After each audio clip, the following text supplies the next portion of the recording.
Now let's dive deep into this big LGBTQ story for today. I'm Larry Farver, and let's queer up the USA view. San Francisco Pride loses major sponsors but fights to stay afloat. San Francisco's 2025 Pride celebration is facing a $300,000 shortfall after a major corporate sponsors, including Anheuser-Busch, withdrew their support. The brewing giant, along with La Crema and Diageo and Comcast, blame the decision on financial constraints, but Pride organizers suspect a deeper motive. Suzanne Ford, executive director of San Francisco Pride, called the move, quote, very abnormal, end quote, noting that the long-term sponsors typically discuss funding concerns before pulling out. She added, quote, I just interpreted that companies are making decisions at this time. It's not to be good to be sponsoring Pride, end quote. However, despite the funding loss, Ford says Pride will go on as many people rely on it. It is not the first time Anheuser-Busch has let the community down. In the 2023 controversy, the company faced right-wing backlash over a Bud Light promotion featuring transgender influencer Dylan Mulvaney. As a response to the backlash, it chose to distance itself from the community. Our nonprofit LGBTQ media company, Hotspots Happening Out, produces 3 Pride events in South Florida, notably including the June Stonewall Pride, August PrideFete, and next February's Pride Fort Lauderdale. We are just days away from Palm Beach, Tampa, and Miami Beach Pride, and sources have relayed concerns about the anti-DEI initiatives and how they will affect the basics of celebrating LGBTQ Pride. As we move toward June Pride Month, this story is evolving. Stay tuned. Well, I need to say I'm very disappointed in Anheuser-Busch. I'm from New Jersey. That's one of the big beers up there. So I had Bud Lights. They also own Stella Artois. So I'm concerned about that. Looking at some of the others, I'm paying a fortune every month to an affiliate, Xfinity, which is Comcast. So very disappointed in that as well. I think there might be an affiliation, if I'm not mistaken, with Disney. I believe that there's some kind of, and I can check on that further. I don't think so. You're No? thinking Hulu? Yeah, no. Okay, no. Comcast is separate. Okay, Paramount, all the companies are in bed with each other. Who knows? Peacock is the one that you Okay, streaming. So. But Diageo, they own Guinness and Smirnoff, so I'm very disappointed because I've been supportive of those brands as well. Certainly I think we need to look in our community, and if this continues, maybe let our bar owners know what our voice is. I think you're going to also see a difference between the bars that are owned by queer people in our community versus maybe bars that are not owned, they're allies, so to speak, in business, but they buy what they think will sell. Well, to be honest, I'm not going to force bar owners to dump their reserve of Smirnoff. They bought the stock. They would lose money to replace that stock.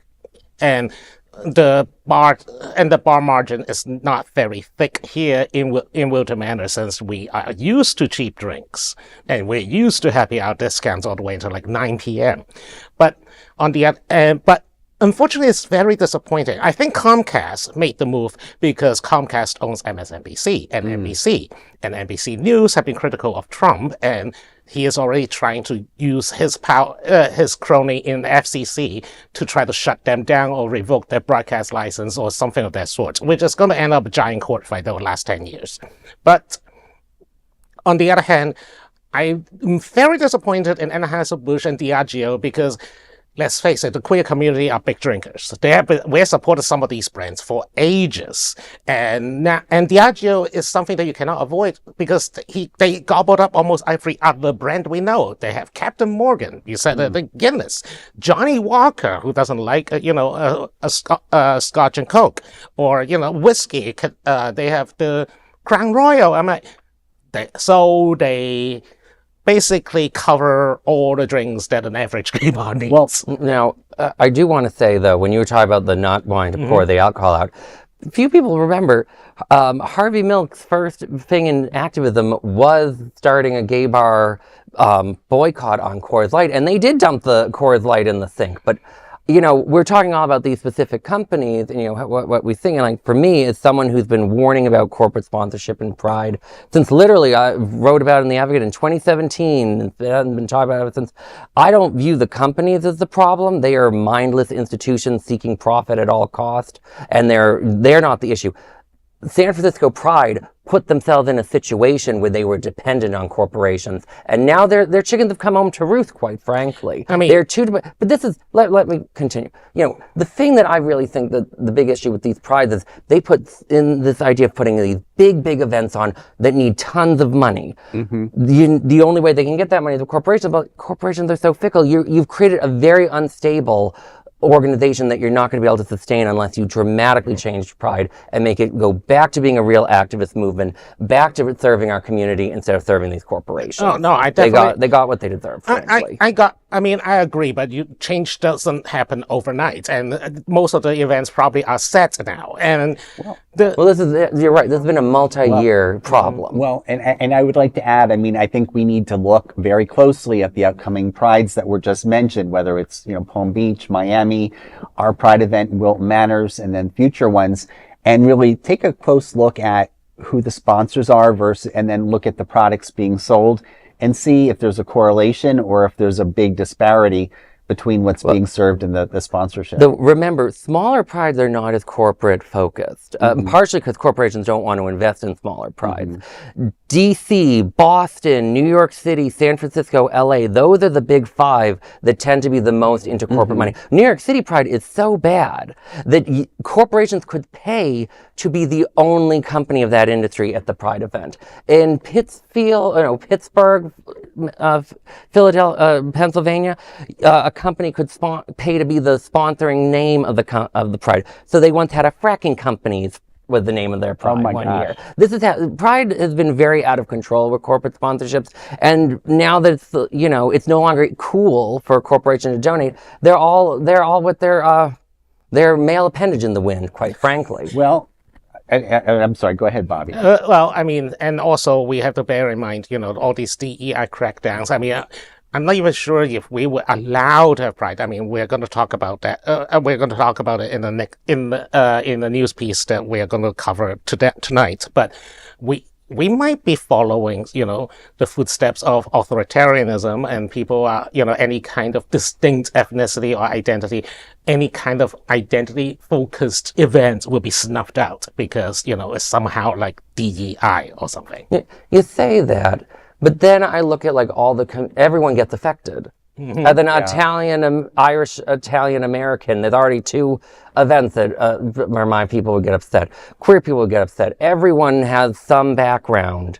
And, the idea of trying to ban all of that, I just think couldn't happen. Yeah, and you look, I did a story recently where they talked about Staten Island being, having their first inclusive gay inclusion within a St. Patty's Day parade after all of the rest of the boroughs of New York allowed it. So, I think we need to look too, if we need to, maybe we need to become less dependent, as you alluded to before, Bobby, on some of these sponsorships. I remember going back to when I was, again, very, very young, but building floats in New Jersey for the New York Pride Parade. We raised our own funds.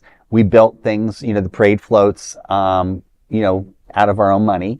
And we did very well. You look at Carnival in P-Town. Absolutely. They'll sometimes have one big sponsor, like JetBlue or something. But almost some years, there's no big corporate sponsor, and they have a great time. I think it's still in my intro, but back in the day when I was really doing parade floats for fun, in addition to politics, we had a great inn. It's no longer owned by the same people, but Carpe Diem on Johnson Street used to sponsor.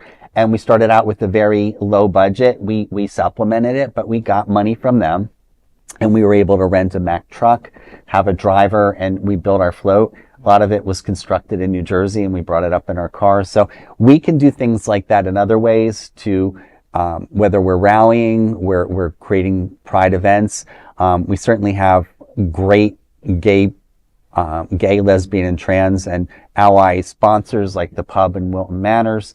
So I think we need to really look inside and then look at, what was said before with Robert Keston and Stonewall Museum. I believe that's what needs to change. We should have floats that are more protest focused instead Yes. of celebrating, because Yes. we're under attack now. We're in defense mode. We don't have to, We- instead of celebrating, we need Well, to be we can go back protesting. to, it might not be as exciting, but we can glam it up or whatever we want to do, but we can be contingents and have our banners. I've carried many a banner back in the day. Oh yeah, March is like literally the piece I wrote in 2017 was because the way people were getting so no longer feeling that Pride was speaking for us. There was a DC Pride march that counter to the parade, and I found the march was people found that to be much more engaging. Yes. LA Pride, I believe, actually. Some years have been only a march. They said, we're not even going to bother with the parade. We're going to just do the march. So yeah, Yes. It's something that we might see more of. Though I just want to add, like, when I talk about like corporate money, I do mean corporations. Like the local bar, I don't treats us in the fair weather friend way that like Wells Fargo does. Mm-hmm. Yeah, no, I agree. And that is a big LGBTQ story for today. There's no other queer nonprofit media platform like this in the entire world. Support